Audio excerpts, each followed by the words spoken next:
আসসালামু আলাইকুম ওরহমতুল্লাহি বারকাতুহু। হ্যান্ডরাইটিং বাংলার পক্ষ থেকে সবাইকে স্বাগতম। বন্ধুরা, যারা পরীক্ষার্থী, বিশেষ করে এসএসসি, এইচএসসি অথবা সমমানের অথবা যে কোনো বোর্ড পরীক্ষার্থী, তাদের জন্য বোর্ড পরীক্ষক কর্তৃক এ প্লাস পাওয়ার কিছু নতুন কিছু টিপস যেগুলো বোর্ড কর্তৃক আপনাদেরকে দেওয়া হয়েছে।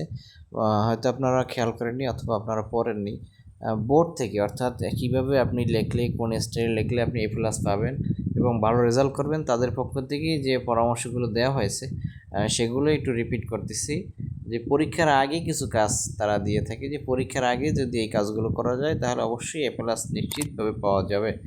তো সেই হিসেবে পরীক্ষার আগে যে সকল কাজ, তার মধ্যে 1 নম্বর হলো নির্দিষ্ট রুটিন। আপনি পরীক্ষায় এ প্লাস পাওয়ার জন্য অবশ্যই আপনার পড়ার জন্য এক নির্দিষ্ট রুটিন থাকতে হবে। এই রুটিনের মধ্যে আপনার যুক্ত থাকবে ক্লাস, হোমওয়ার্ক, খেলাধুলা, অর্থাৎ দৈনন্দিন 24 ঘন্টার সমস্ত কার্যাবলী আপনার এই রুটিনের মধ্যে যদি উল্লেখ করে যদি আপনি নির্দিষ্ট সময় নিয়ে পড়ালেখা শুরু করতে পারেন, তাহলে অবশ্যই আপনার এ প্লাস নিশ্চিত থাকবে। আর যদি আপনার এই দৈনন্দিন রুটিন না থাকে, তাহলে কিন্তু পড়ার মধ্যে কখনোই আপনি উন্নতি হওয়ার সম্ভাবনা খুবই কম। দ্বিতীয় যে পরামর্শ, যে টিপসটা, সেটা হলো পড়ার স্থান নির্ধারণ। অবশ্যই পড়ার জন্য আপনাকে একটা স্থান নির্ধারণ করতে হবে, যেখানে শুধু আপনিই পড়ালেখা করবেন এবং আপনার একটা নির্দিষ্ট জায়গা থাকবে, একটা ডেস্ক থাকবে। সেখানে অবশ্যই কোলাহলমুক্ত একটা পরিবেশ হতে হবে। হ্যাঁ, এ প্লাস পেতে হলে অবশ্যই আপনাকে সেই নিরিবিলি একটা জায়গা বেছে নিতে হবে, যেখানে আপনার সমস্ত পড়ালেখার সামগ্রী থাকবে এবং যেখানে খেলনা, প্রয়োজনীয় বই কিংবা যেগুলো মনোযোগ নষ্ট করে, অর্থাৎ আপনার পড়ালেখায় বিঘ্ন ঘটায়, এমন কিছু সেখানে থাকা যাবে না। এরকম যদি একটা পড়ার স্থান নির্ধারণ করতে পারেন, তাহলে দেখা যাবে যে আপনার অবশ্যই এ প্লাস পাওয়াটা সহজ হবে। 3 নম্বর যে পরামর্শ, সেটা হলো অবশ্যই আপনাকে ক্লাসে উপস্থিত থাকতে হবে। এ প্লাস পাওয়ার যতগুলো মাধ্যম বা উপায় আছে, তার মধ্যে আরেকটি হলো আপনাকে ক্লাসে উপস্থিত থাকতে হবে।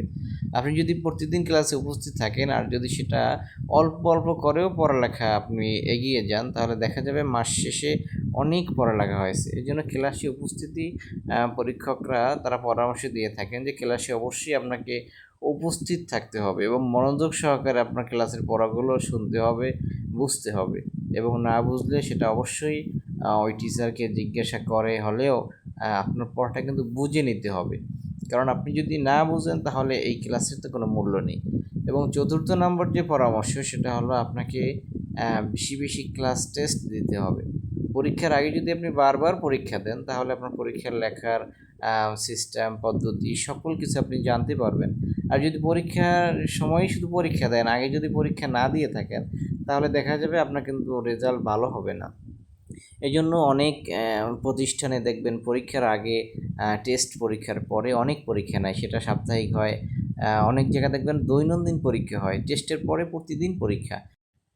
আরও কিছু পরামর্শ সামনে দেওয়া হবে, পরবর্তী ভিডিওগুলো দেখার অনুরোধ রইল এবং এই পরামর্শগুলি আপনার এ প্লাস পাওয়ার জন্য সহায়ক হবে এবং আপনিও পারবেন এই পরামর্শগুলো মেনে চললে নিশ্চিত এ প্লাস। এই জন্য শুরু থেকে শেষ পর্যন্ত পরামর্শগুলো দেখবেন, আপনি আয়ত্ত করার চেষ্টা করবেন এবং এই অনুযায়ী আপনার রুটিন করে পড়ালেখা শুরু করে দিবেন। ভালো থাকবেন, সুস্থ থাকবেন। যারা এখনও চ্যানেলটি সাবস্ক্রাইব করেননি, অবশ্যই সাবস্ক্রাইব করে নেবেন। ধন্যবাদ।